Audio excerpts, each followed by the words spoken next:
Thanks, Ken, for that introduction.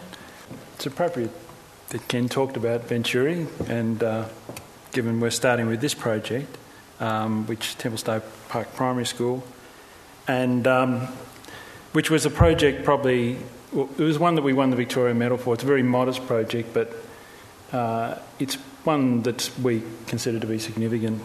And it actually won the Dulux Grand Prix Colour Award.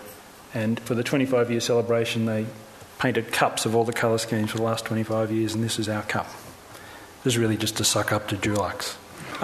That project was tiny. It was probably the first educational project that we got. It was a tiny little multi-purpose hall that was tacked on the end of an existing school, and partly or almost entirely funded by the school. And it was really for the purposes of, obviously multiple sort of activities, but really to try and get the school to engage with the community, to actually say to the community that we are a community school, we're here, we're a resource for you to use. So it was very much about the public interface and turning very much a suburban school, because Templestowe is a very suburban area, into a civic institution as best they could with a small amount of money they had.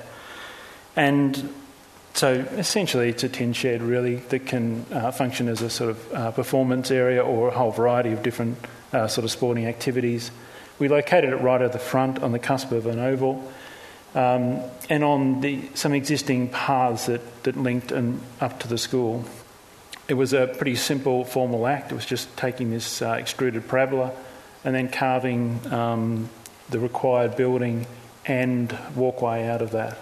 And it was very much about the space inside that they needed, the engagement with the street through this giant facade, and to connect the building back to the school and give some sense of just to acknowledge that sense of approaching the school, a school that otherwise had no interface whatsoever with the street. The big facade, I don't know whether you have Olympic stripe textbooks in New Zealand, but they're prolific in Australia, and they've been around since I was a kid.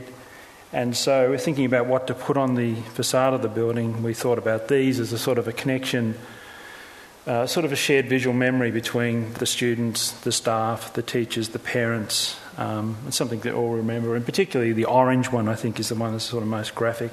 So we blew that up 100 times and just plastered on the building. And then it took on this kind of civic, kind of almost classical order, which was quite nice. There's something about trying to engage with sort of contemporary art, well, not so much contemporary art, but sort of early modern art, and that sense of what happens when you take the ordinary object and magnify it, 100 times, and even down to the balustrades. Paper clips. But just a very lean building, but had a certain elegance. The hall had these doors at the back which opened up to give it cross ventilation. It was a great surprise to us that we actually won the Victoria Medal, because the year before Federation Square had won that award, and that had a massive budget, and this was built for $700,000. So, and inside pretty raw, just using colour sparingly as we could. We used Dulux paint to the very last tin. We only painted the columns that green where you could see from the outside, because that's as far as our budget would take us. And this is after they won the Victoria Medal. This is the students all out the front doing the parabola.